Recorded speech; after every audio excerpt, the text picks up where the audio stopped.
Scroll and Sword, welcome back. We just read Numbers 31 through 33. Congratulations. This wilderness journey is coming to an end, and Israel stands on the edge of the promised land. And before they move forward, God commands Moses to write down every place they traveled.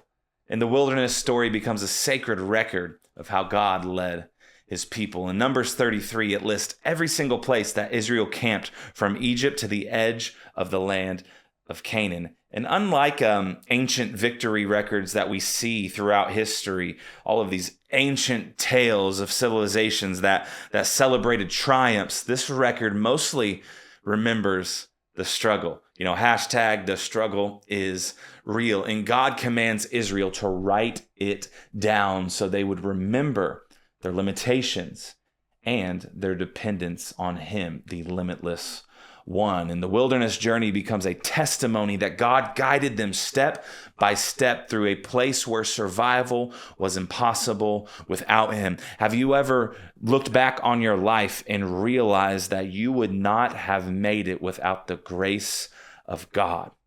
And I bet you're grateful for it. Grace of God.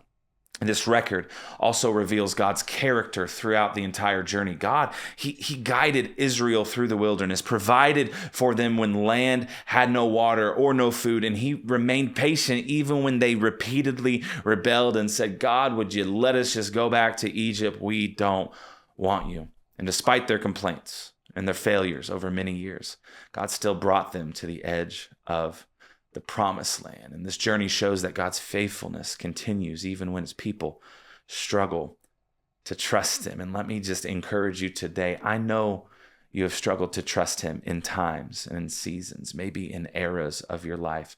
But let me just be the first to tell you that his faithfulness will continue even when you struggle to trust him.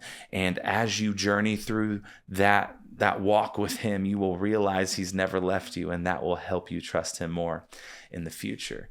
And this wilderness record that we just finished reminds Israel that their story is not one of human strength, but it's an epic of God's faithfulness. Remembering that the journey protects the next generation from forgetting what God has done. And the same principle applies to believers today, as Scripture repeatedly calls God's people to remember his guidance and his provision.